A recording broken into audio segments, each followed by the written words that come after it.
My cousin was spoiled with everything his whole life. Brand new cars, private school. The whole package. Then on Thanksgiving, he discovered I was worth $10 million and lost it in front of everyone. My aunt shouted, and my dad just... I watched my cousin get handed everything on a silver platter while I fought for every single thing I ever had. New cars, private schools, expensive vacations, designer clothes, you name it. But nothing, and I mean nothing, could have prepared me for the sheer, unadulterated meltdown when he accidentally discovered I was worth $10 million. What the hell happened next? Hi, I'm Anastasia, and I just turned 32 last month. Growing up, our different upbringings created a complicated relationship, to say the least. But that explosive Thanksgiving dinner, that was something for the history books. I grew up in what most would consider a solidly middle-class family in a suburb of Boston. My dad was an electrical engineer. My mom taught second grade. We lived in a modest 3-bedroom house with one bathroom that always seemed too small when guests came over. My parents weren't poor, but they were incredibly careful with money. Every purchase was planned, every expense tracked in my mom's meticulous budget notebook. Impulse buys were practically forbidden. Money doesn't grow on trees. Anastasia, my dad would say whenever I asked for something that wasn't absolutely necessary, if you want something special, you need to work for it. That philosophy shaped my entire childhood. When I wanted a new bike at age 8, I spent months doing extra chores around the neighborhood, collecting bottles for recycling money, saving every birthday dollar. The pride I felt when I finally earned enough for that blue Schwinn with the white basket was indescribable. My parents matched my savings as a reward for my hard work, but I had to earn my half first. Then there was my Uncle Josh and Aunt Melanie. They lived in a sprawling 6-bedroom house in one of the wealthiest neighborhoods in the area. A pool, a tennis court, a 3-car garage housing vehicles that cost more than my parents' annual salaries combined. Uncle Josh had inherited a successful manufacturing business from my grandfather and expanded it considerably. They were the wealthy branch of our family tree. Their son, Jackson, was 2 years older than me, and from my earliest memories, he was the golden child who never had to wait for anything. While I saved for months to buy a $20 toy, Jackson would casually mention something he liked and find it waiting for him the next day. The contrast became especially apparent during family gatherings. I still vividly remember Jackson's 10th birthday party. It was held at an indoor water park they'd rented out completely. When it came time to open presents, he tore through package after package of expensive toys with barely a pause to appreciate each one. The grand finale was a brand new gaming console that had just been released, along with 15 different games. Jackson barely managed a half-hearted thanks before moving on to the next shiny distraction. 3 months earlier, for my 8th birthday, I had received a new backpack for school, some books, and a simple digital watch that I treasured because I had mentioned wanting one 6 months earlier, and my parents had remembered. The difference in our celebrations wasn't just about money. It was about expectations and gratitude. Your cousins have different values than we do, my mother explained when I asked why Jackson had so much more than me. We believe in teaching you the value of things, not just giving them to you. As young children, Jackson and I actually got along decently. We'd play together during family gatherings, building forts in the basement, or swimming in his pool. But as we grew older, the wealth gap began to create a divide. By the time we were preteens, Jackson had developed an air of superiority that made our interactions increasingly uncomfortable. He started making comments about my clothes, asking why I wore the same jacket 2 Christmases in a row or why my sneakers had scuff marks. He would proudly show off his latest gadgets, knowing I couldn't afford similar ones. Dad says people who work for other people will never be truly successful. He told me once during a 4th of July gathering, when I was 11, He says employees are just helping someone else get rich. I didn't know how to respond to that then. My parents both worked for others, and they seemed perfectly happy. But Jackson's words planted a small seed of doubt that would occasionally resurface when I saw the material differences in our lives. There were moments when the inequality hurt more than others. When my old laptop died while I was working on a school project in 8th grade, I asked my parents if we could get a new one. They explained we'd have to wait until the next month when Dad got his bonus. That same weekend, I overheard Aunt Melanie casually mention they had just bought Jackson his second computer that year because he wanted one with better graphics for gaming. The mixture of emotions I felt was complicated. There was envy, certainly watching Jackson float through life without financial constraints. There was confusion about why life seemed to give some people everything so easily while others had to struggle. But mostly, there was a quiet determination growing inside me, a desire to prove that hard work and perseverance could be just as valuable as having things handed to you. Little did I know how dramatically our paths would diverge as we entered our teenage years, or how those early lessons in value would shape the person I would become. High school marked the point where the differences between Jackson's life and mine became impossible to ignore. While I attended the local public high school, Jackson was enrolled in Westfield Academy, an exclusive private school with annual tuition higher than some college tuitions. His uniform cost more than my entire wardrobe, and he never missed an opportunity to mention the famous alumni who had graduated from his prestigious institution. During my sophomore year, I got my first regular job at a local coffee shop, working weekends and some afternoons after school. The pay wasn't great, but I was saving every penny for college. My parents had been upfront. They would help as much as possible, but scholarships and part-time jobs would need to fill the gaps. Meanwhile, Jackson turned 16 and received a brand new BMW convertible as a birthday present. I still remember the day he drove it to our house, deliberately revving the engine in our driveway to make sure everyone noticed his arrival. "Sweet ride, right?" he said, tossing the keys from hand to hand. "Dad, let me pick the color and everything. 0 miles when we picked it up yesterday." I nodded politely, internally calculating that his car cost approximately 5 years of my coffee shop salary. That same week, I had been thrilled to find a pair of jeans I wanted on the clearance rack. "What are you driving these days, Anastasia?" he asked, knowing full well I didn't have a car. "I'm saving up," I replied, trying to maintain my dignity. "Planning to buy something reliable next year after I get my license." He laughed, not unkindly, but with genuine confusion. "Why not just ask your parents? A sweet 16 without a car is kind of sad, don't you think?" That was Jackson's worldview in a nutshell. The concept of not being able to afford something or choosing to save rather than spend was utterly foreign to him. In his mind, the only reason someone wouldn't have something was because they hadn't asked for it yet. During junior year, my aging Honda Civic, which I had purchased for $1,500, broke down on the highway. The repair was going to cost $800. Money I didn't have readily available since I'd been putting everything toward my college fund. In a moment of desperation, I swallowed my pride and called Jackson to ask if I could borrow some money, promising to pay him back with interest from my next few paychecks. "Sorry, but that's a lot of cash," he said, sounding genuinely regretful, but making no real effort to help. "Have you asked your parents? Or maybe you could get a credit card, or something?" That evening, my Instagram feed showed Jackson at an expensive restaurant with friends, the caption reading, "Impromptu dinner. Why not?"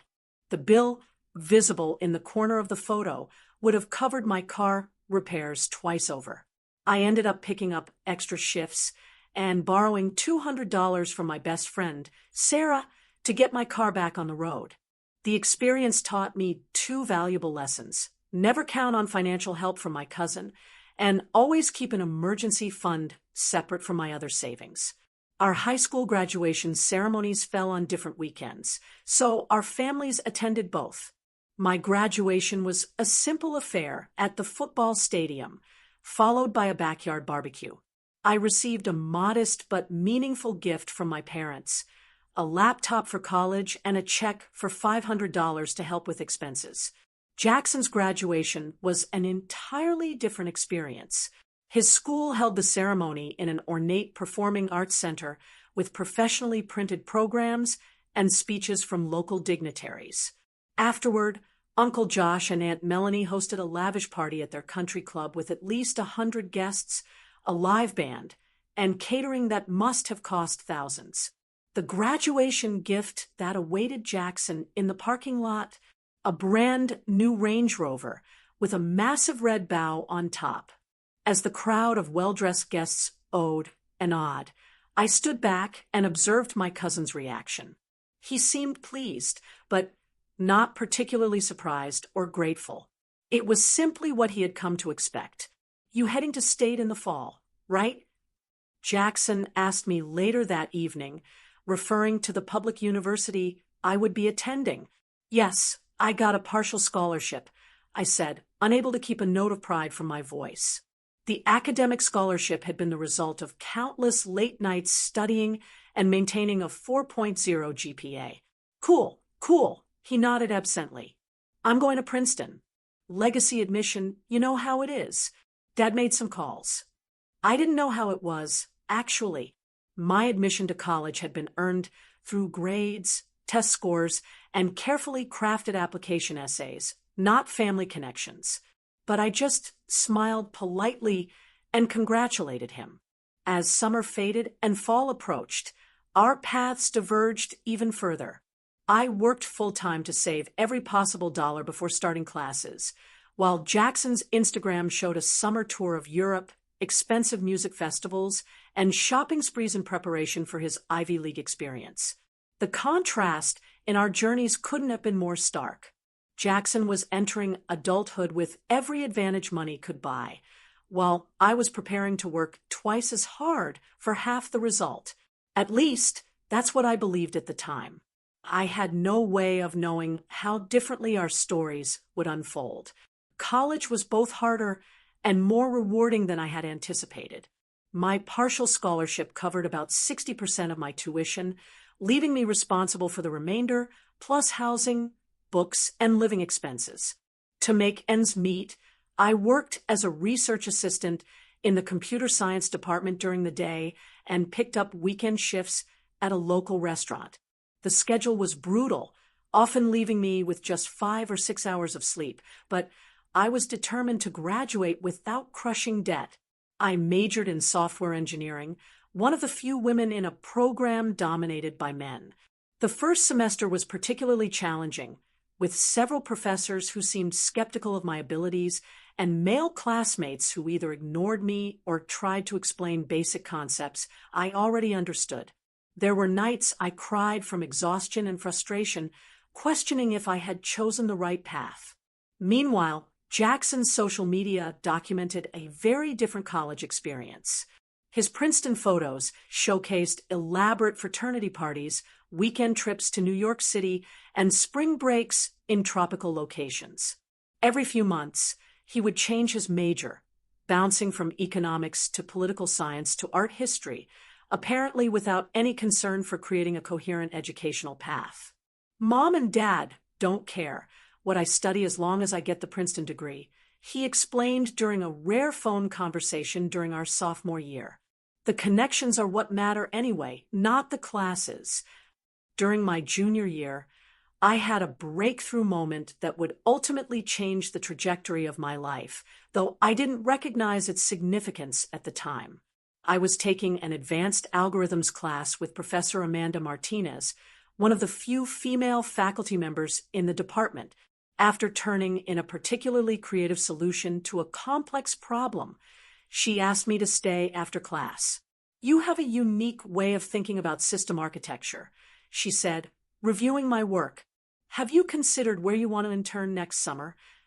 I admitted I'd been too focused on paying for school to think much about internships, especially since many of the prestigious, Ones were unpaid.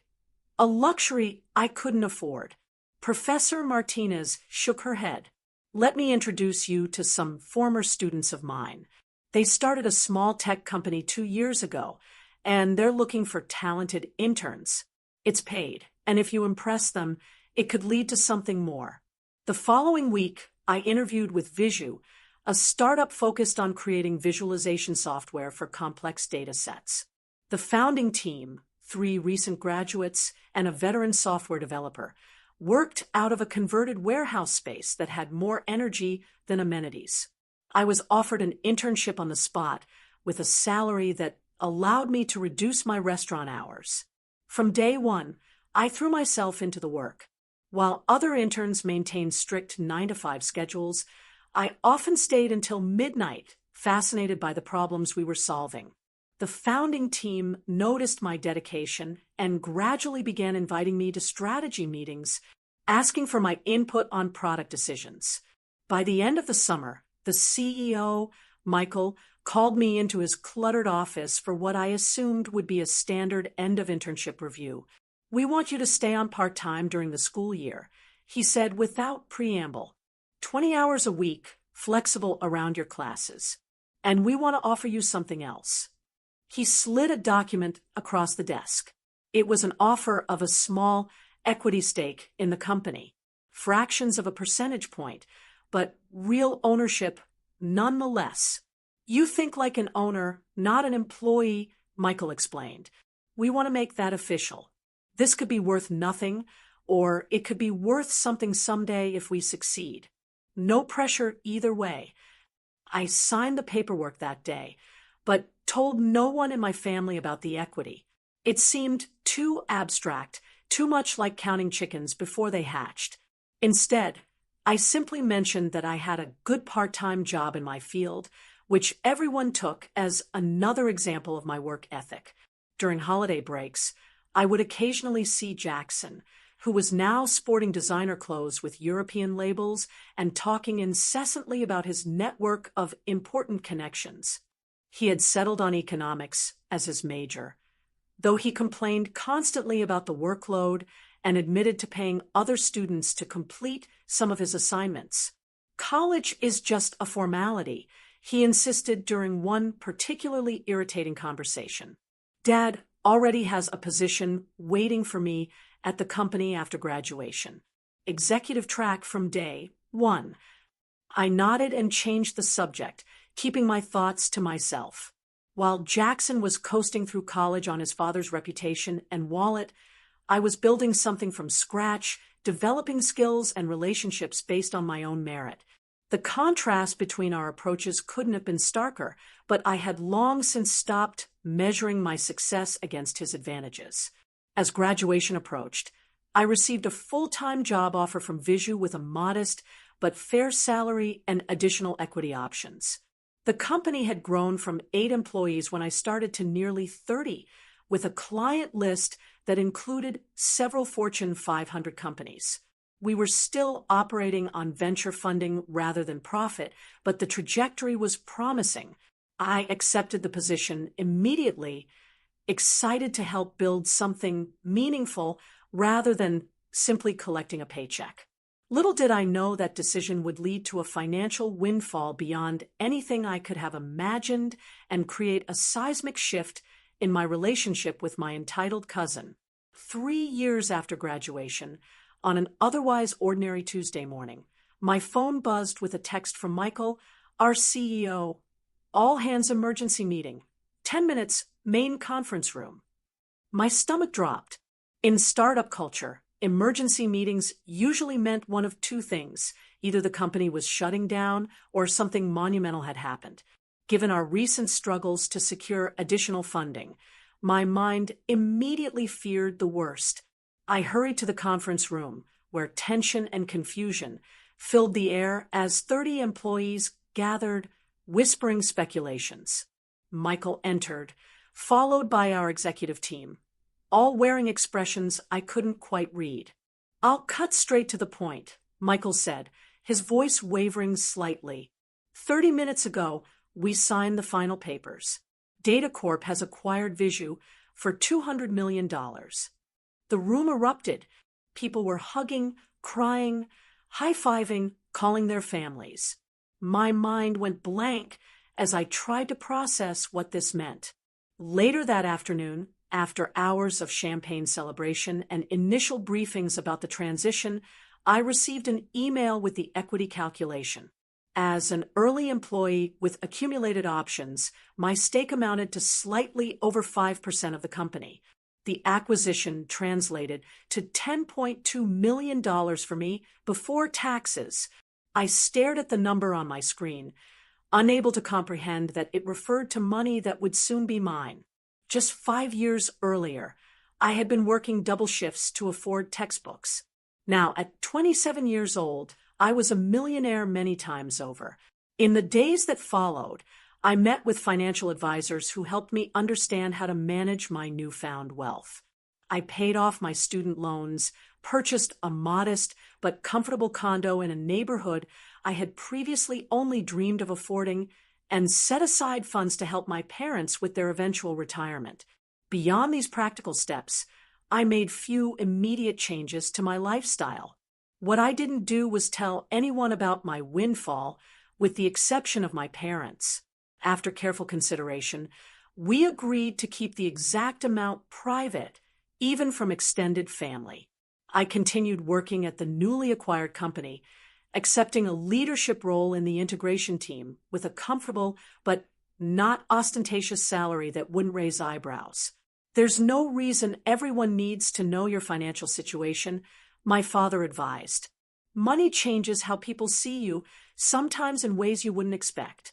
His words proved prescient, though not in the way either of us anticipated. Around the same time, Jackson had graduated from Princeton with mediocre grades, but an impressive list of social connections. Despite the advantages of his education and family name, he struggled to find meaningful employment. After several half-hearted attempts at entry-level positions that he quit within months, declaring them beneath his potential, he eventually landed at his father's company in an ambiguous role with the title Strategic Development Associate. From what I gathered through family gossip, the position involved little actual responsibility, but came with a generous salary, a company car, and an expense account that Jackson utilized extensively.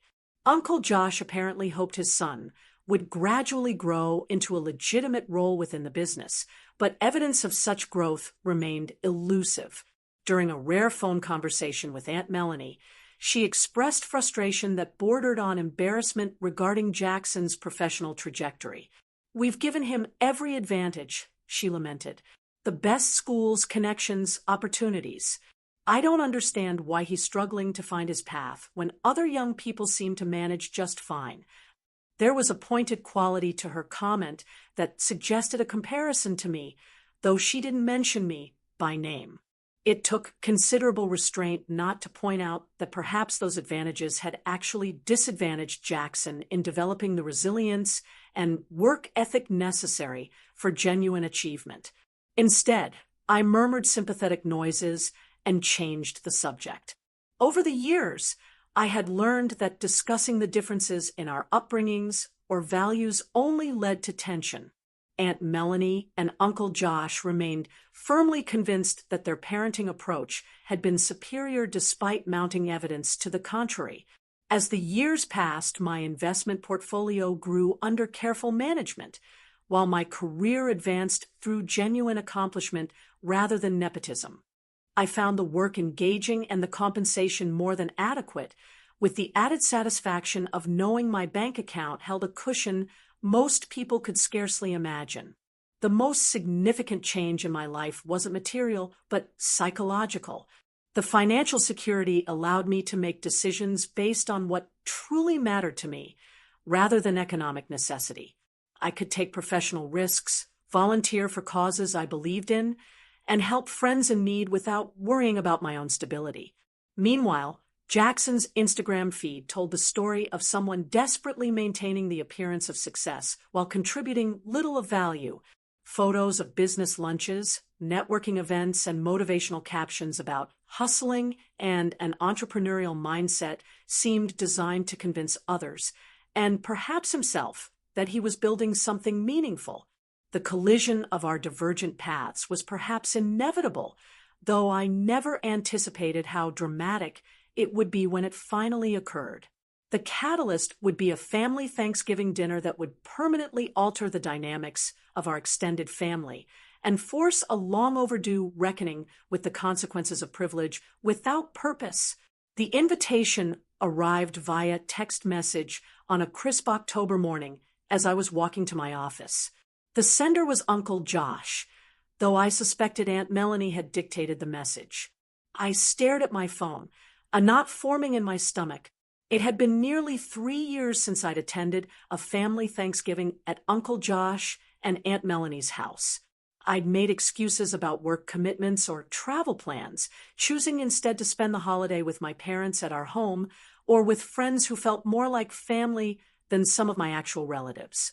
The thought of spending an entire evening listening to Jackson boast about his imaginary accomplishments while Aunt Melanie made subtle jabs about my modest lifestyle compared to their luxury made me want to immediately craft another polite refusal. But something stopped me. Perhaps it was time to stop avoiding these gatherings. After all, I had nothing to prove to them, and maybe my perspective had shifted enough that their performative wealth would no longer bother me. After a moment's hesitation, I replied with a simple, "I'll be there. Thanks for the invitation." That evening, I called my parents to confirm they had also been invited and would be attending. My mother sounded apprehensive. "Are you sure you want to go, sweetheart?" she asked. The last time was rather uncomfortable for everyone. She was referring to a Christmas dinner 2 years prior, when Jackson had spent the entire evening describing his executive role at his father's company, making pointed remarks about people who lacked ambition while glancing in my direction. I had maintained my composure, but my father had nearly lost his temper defending me before my mother smoothly changed the subject. "I think I'm in a different place now," I assured her. "Their opinions don't affect me the way they used to. Besides, it might be nice for us all to be together for once." What I didn't mention was a small, petty part of me that wanted to observe Jackson's inflated sense of importance now that I secretly had more financial security than he likely ever would.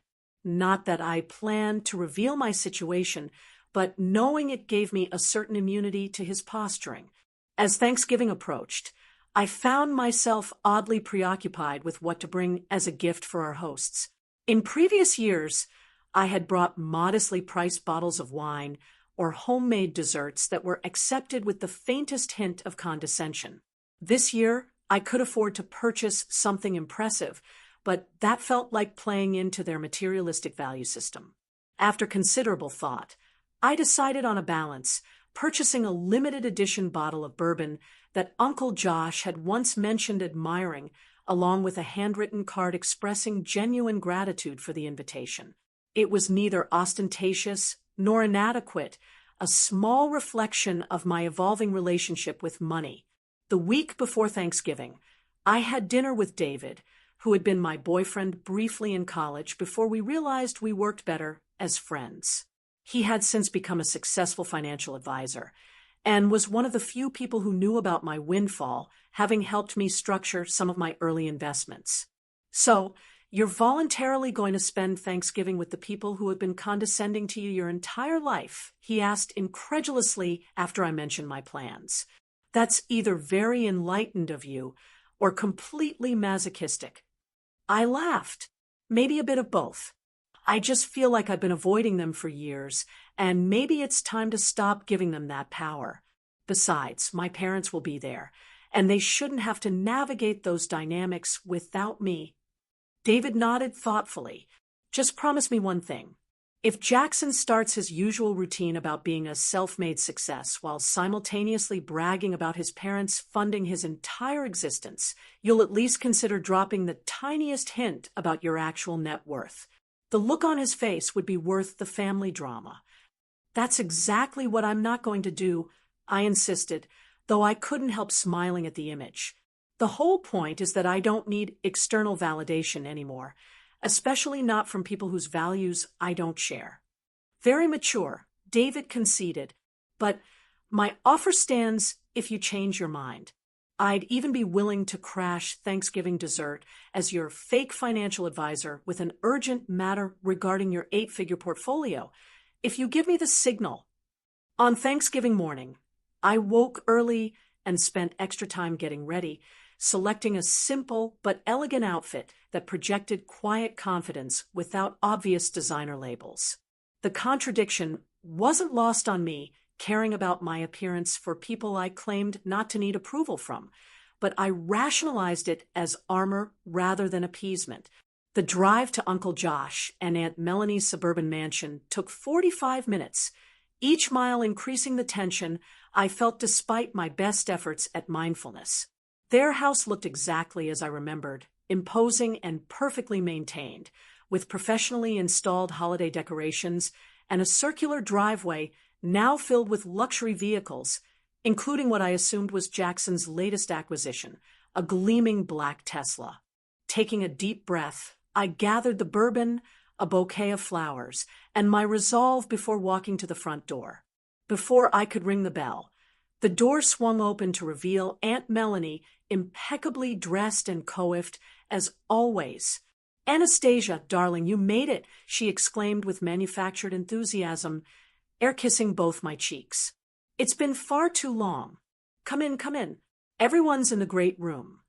I followed her through the marble-floored foyer into the expansive living area where various family members were gathered. My parents spotted me immediately. My father raised his glass in greeting while my mother disengaged from a conversation to come embrace me.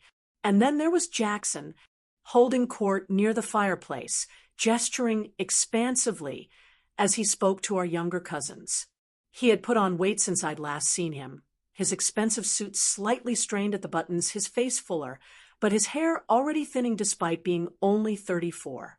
When he caught sight of me, there was a momentary flash of something, perhaps insecurity, quickly masked by his usual bravado. Well, the prodigal cousin returns," he called out, making sure everyone heard him. "I was beginning to think you were avoiding us, Anastasia." I smiled pleasantly, determined not to let him set the tone for our interaction. "Hello, Jackson. It's good to see you, too. Happy Thanksgiving." I had no way of knowing, then, that this forced pleasantry would be among the last civil words exchanged between us that evening, or that in a few short hours the carefully maintained facade of family harmony would shatter beyond repair. Dinner was served in the formal dining room, a space used so infrequently it maintained a faintly artificial quality, like a stage set rather than a lived-in home.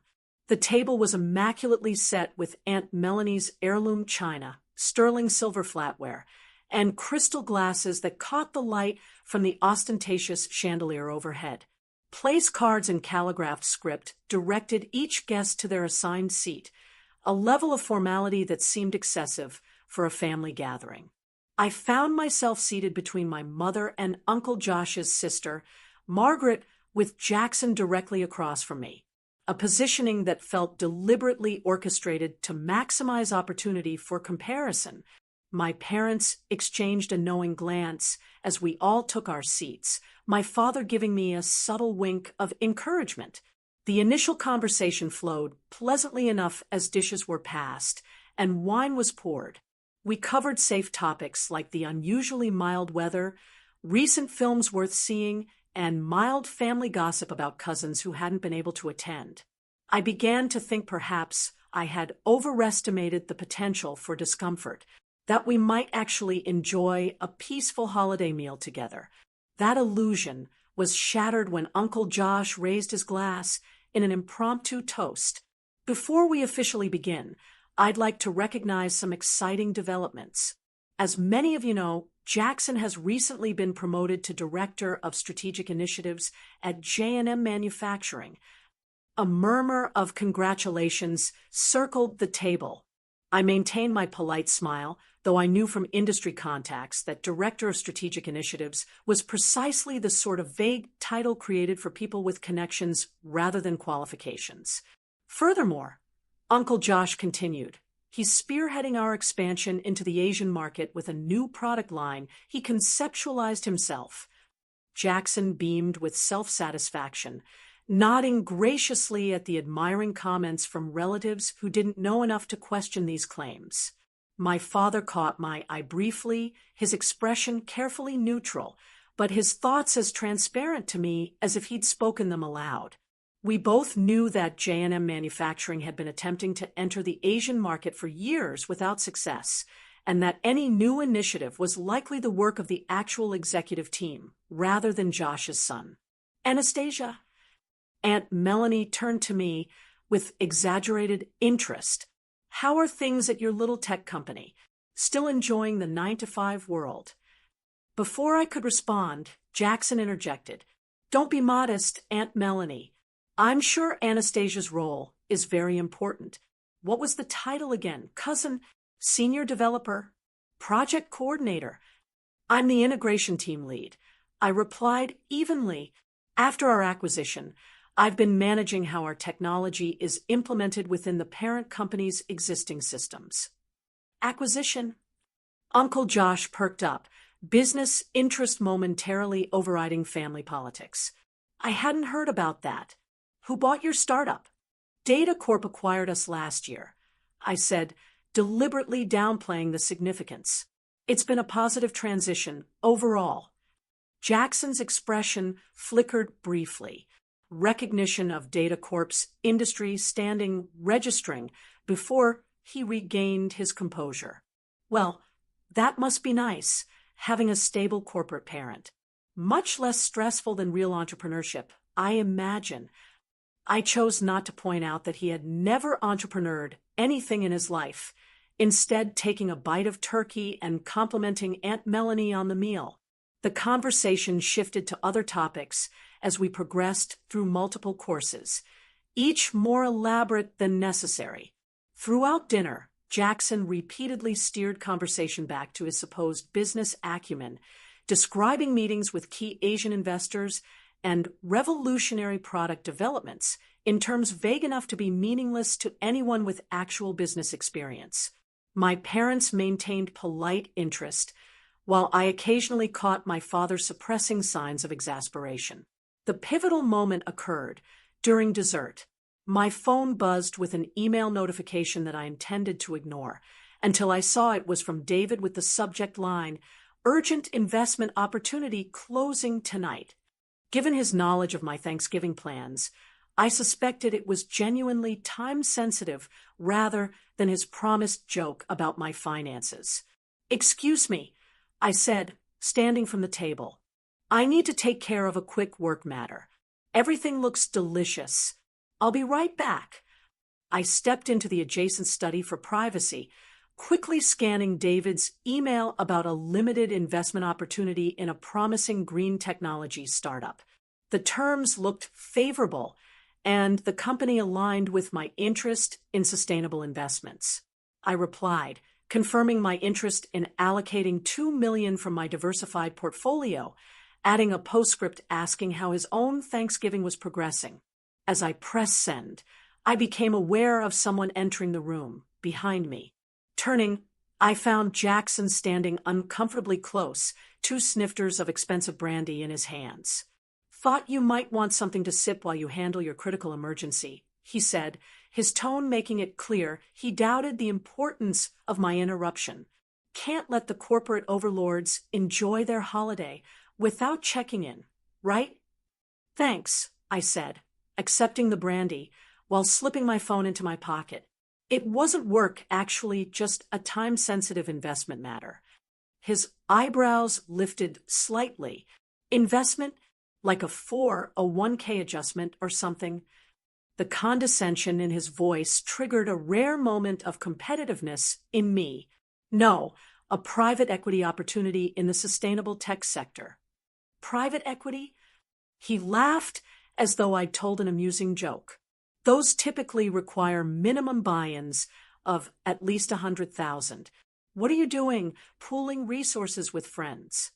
Before I could respond, my phone buzzed again with David's reply. Jackson's eyes flicked down to where the notification illuminated my pocket.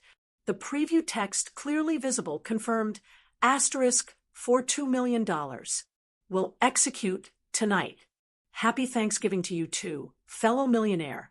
Asterisk, there was a moment of absolute stillness as Jackson processed what he had just seen.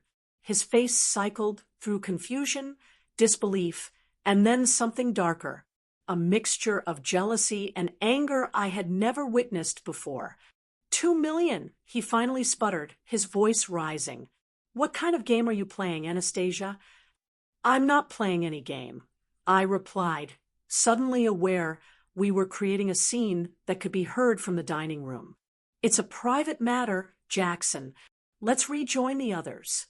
But Jackson was not about to let this go. He blocked my path to the door, his face flushing red beneath his designer stubble. No, no, no. You don't get to drop something like that and walk away. Are you trying to tell me you have $2 million to invest in some random startup? That's more than most people's entire net worth. Jackson, please lower your voice, I urged, hearing the conversation in the dining room falter as family members became aware of the commotion. This isn't the time or place. Oh, I think it's exactly the time and place, he countered, following me as I attempted to move around him. All these years looking down on my family, judging our lifestyle, acting so superior with your work ethic and modest living. And meanwhile, you're what? Secretly rich? Is this some kind of trust fund you've been hiding? We re-entered the dining room to find all eyes fixed on us, dessert forks suspended in midair as the assembled relatives tried to understand the sudden tension. Is everything all right? Aunt Melanie asked, her practiced hostess smile strained at the edges. Ask Anastasia. Jackson replied before I could speak. Apparently, my cousin, the humble employee, is throwing around millions of dollars in investments. When were you planning to share that little detail with the family? A stunned silence descended on the room. My parents exchanged alarmed glances, clearly unprepared for this revelation. Jackson, that's enough, my father said firmly. Anastasia's financial situation is her private business.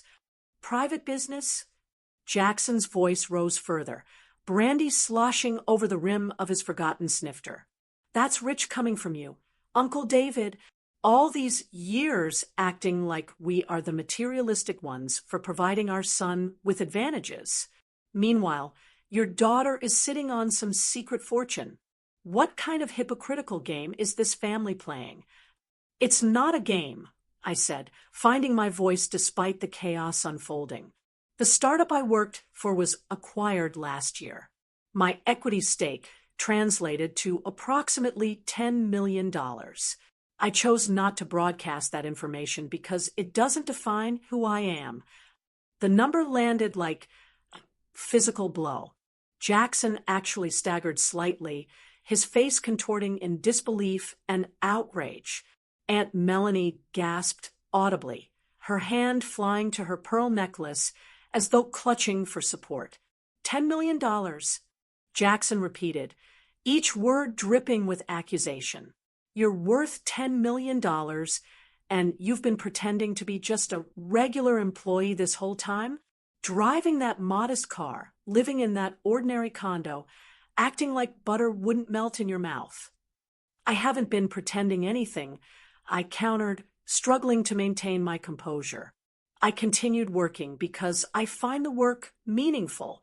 I live within comfortable means because excessive luxury doesn't interest me. Not everyone measures their worth by their possessions. Jackson. That was the breaking point. With a roar of frustration that seemed to emanate from somewhere primal, Jackson swept his arm across the table, sending crystal glasses, fine china, and the remainder of Aunt Melanie's pumpkin pie crashing to the floor. How dare you, he shouted, years of insecurity erupting at once. How dare you judge me and my family when you've been secretly wealthy this whole time? At least we're honest about who we are. Aunt Melanie burst into tears, not over her shattered dishware, but seemingly from the revelation itself. "It's not fair," she wailed, turning accusingly toward my father. "You always made us feel terrible for giving Jackson advantages, for wanting him to have the best things. And all this time, your daughter was accumulating a fortune in secret." My father, normally the most even-keeled person I knew, stood slowly from his chair, his voice deadly calm. "Melanie, what's not fair is your fundamental misunderstanding of what we taught our daughter. Anastasia earned every penny of that money through hard work, intelligence, and character, qualities we prioritized over material possessions. The fact that you and Jackson immediately assumed there must have been some deception involved speaks volumes about your values, not ours." The room fell silent except for Aunt Melanie's continued sobbing and the sound of Jackson's ragged breathing as he glared at me with undisguised hostility. "I have worked for everything I have," I said quietly, addressing not just Jackson, but the entire stunned family. "Every opportunity, every achievement, every dollar. No one handed me anything. For years, I've listened to you belittle my choices, imply that I lacked ambition or success because I didn't flaunt wealth or status. I never corrected those assumptions because I don't measure my worth by your standards, and I'm not going to start now." I picked up my purse and coat, suddenly exhausted by the entire charade. "Thank you for dinner. I think it's best if I leave now." As I walked toward the door, I paused to place the bottle of bourbon I had brought on the side table, still neatly wrapped with its handwritten card. It seemed like a symbol of something now, a peace offering rendered meaningless by the chasm of understanding that had finally, irrevocably revealed itself. Behind me, I could hear Jackson continuing to rant, his voice cracking with emotion. "She thinks she's so much better than everyone. Little Miss Perfect with her secret millions, while the rest of us are just shallow materialists in her eyes." The last thing I heard as I closed the front door was Aunt Melanie's shrill accusation directed at my parents. "This is your fault. You raised her to judge us." The cold November air hit my face like a welcome slap, clearing the emotional fog of the dining room as I made my way to my car, hands shaking slightly as I fumbled with the keys. What had just happened felt momentous, a collision of worldviews that had been building for decades, finally erupting with a force that had destroyed more than just Thanksgiving dinner. The drive home from my uncle and aunt's house passed in a blur. Streetlights streaked past my windshield, distorted by tears I hadn't realized were falling. By the time I pulled into my condo's parking garage, a hollow emptiness had settled in my chest, replacing the anger and defensiveness from earlier. I wasn't upset about the revelation of my financial situation. That was bound to come out eventually, and perhaps there was even a certain relief in having it known. What devastated me was the realization that my family, the people who had known me my entire life, could so quickly reduce me to nothing more than a dollar figure, could assume deception rather than achievement, could twist something I had earned through years of dedication into something that somehow made me the villain of our family narrative. Inside my apartment, I kicked off my heels and collapsed onto the couch, not bothering with lights. The darkness matched my mood as I replayed the evening's events, wondering if I could have handled things differently. Should I have disclosed my windfall immediately? Would that have prevented tonight's explosion or merely spread the inevitable drama over a longer period? My phone buzzed repeatedly with texts from my parents, checking that I'd made it home safely and expressing their dismay over what had transpired. I sent brief reassurances, but couldn't muster the energy for a real conversation. Tomorrow would be soon enough to process everything together. Just as I was about to silence my phone for the night, it rang with an unexpected caller. Uncle Josh. My finger hesitated over the screen before I finally answered. Anastasia?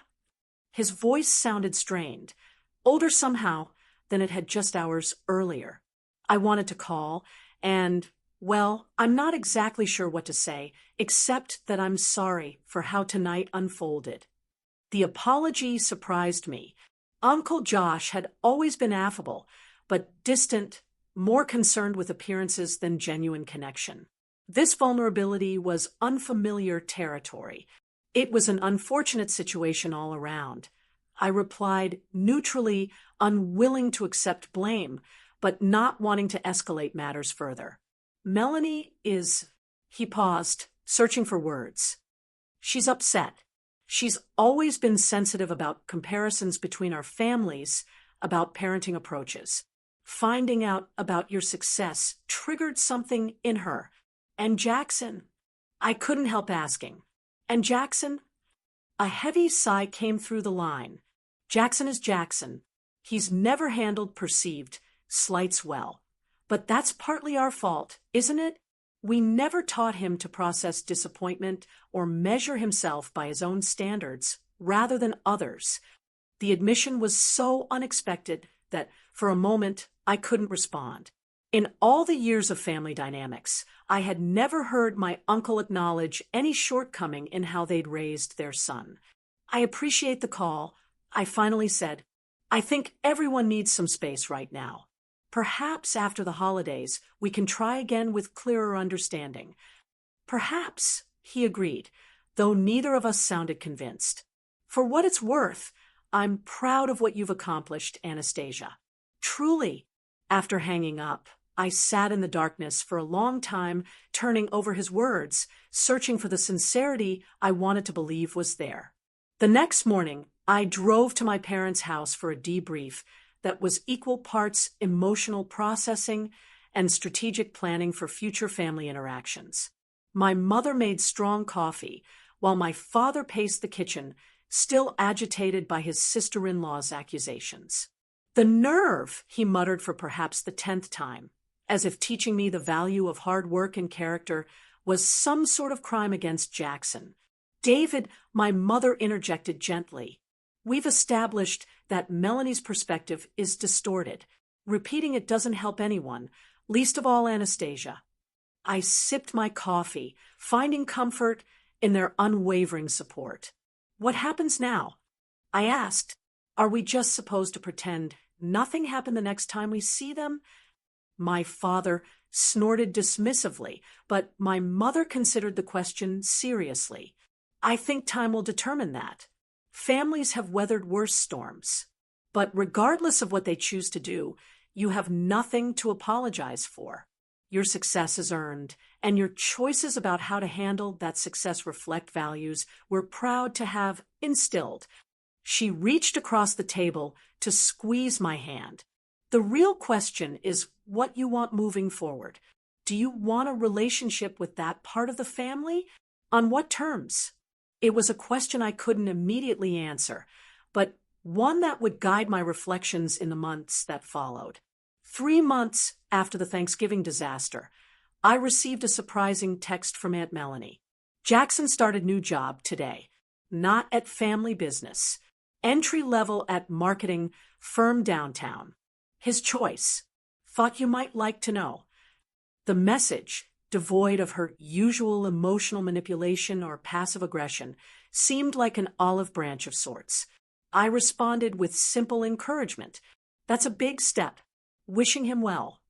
Through the family grapevine, I later learned more details. After the Thanksgiving revelation, Jackson had apparently gone through something of an identity crisis, culminating in a decision to try building a career without his father's connections or financial support. It was the first job he'd ever gotten entirely on his own merits. And despite the entry-level position being a significant step down from his fabricated executive role, there was word he was actually applying himself with unexpected diligence. Meanwhile, I had been doing some soul-searching of my own.